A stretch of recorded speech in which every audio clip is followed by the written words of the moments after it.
So in relation to kind of, I guess, how people are shooting in terms of the studio structure, how things like you mentioned Kickstarter and how distribution like Netflix and how there's now even more, there's effectively even more, let's say, smaller studios, but there's a bit more of a curve rather than just a tower there's in the also sea. still, exactly, and there's still all, certainly when you talk about distribution, that is like, you know, that's like the Wild West now. I mean, it's, you know, and you can believe that the companies that have built their entire revenue stream on distribution and stuff like that. I mean, I was even just hearing a story today about how ESPN is suffering because of this whole cord cutting, you know, the cable, you know, people are getting rid of cable.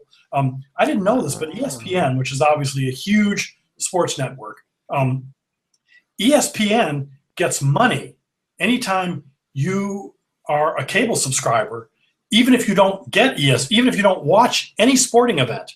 That's a huge revenue stream for ESPN. That's the deal with the cable company. Okay, with that money, that's how ESPN can afford to pay all the teams, you know, to be the exclusive, you know, broadcaster for, you know, this game, whatever, that has huge viewership and all that. Well, when people are cutting the cord, they don't, you know, ESPN isn't getting that revenue anymore, you know, to a certain extent, and the cable companies aren't getting, you know, all that. So it's that's really the Wild West, and the people that are in distribution are really, really worried about it.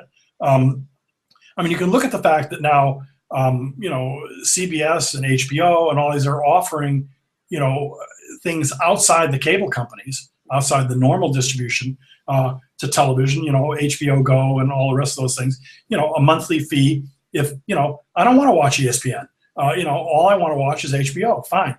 Pay them $9 a month or whatever it is, and you get HBO. You don't have to pay DirecTV or Time Warner or whatever like that to get HBO. All of those factors are happening. The other thing that's happening is there's tremendous hunger still for content, you know, so that production is ramped up. You know, now you have original Netflix programming, obviously. You've got Amazon programming. You know, I don't know who else is getting in on it now, but so that's kind of removed the traditional studios. You know, a show like House of Cards would normally have been done by Warner Brothers or Paramount or somebody else like that. It's being done by Netflix, you know, so and they're doing very well with it. But that also brings up the other issue, which is the things that we had to do when HBO first started.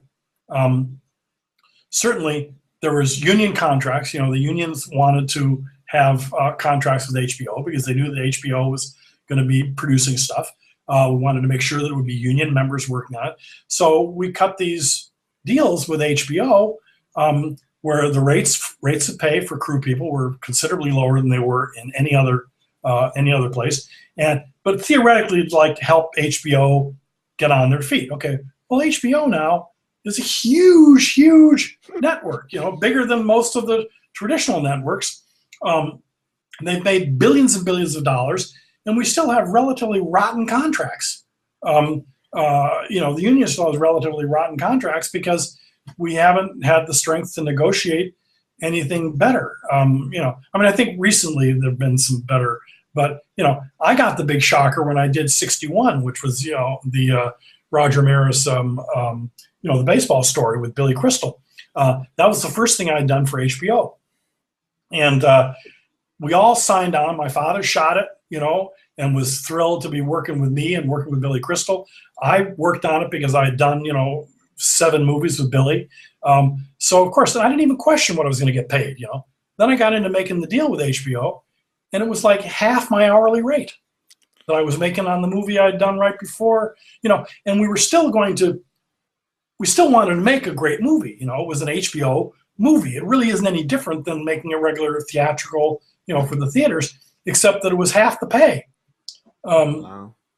I still did it, and I'm glad I did it. It's the only thing for TV I've ever done. I was nominated for an Emmy. You know, so I think I'm doing all right. I didn't win, but I think I'm doing all right. The only TV I've ever done, you know, I got nominated for an Emmy. And we did a really good job on it. It was a really good movie. And we all just sucked it up and said, fine, we're working with Billy. And we did a great job. And, the fact that I was paid, $35 an hour instead of, $60-some an hour, it was okay, but, and I guess, episodic TV, they have all this weird thing about, first season, of a TV show, you have to work under the contract of the last season of the whatever, and it's the hardest work, and you're going to be there for 14 hours. It's crazy. So we got a little off track, but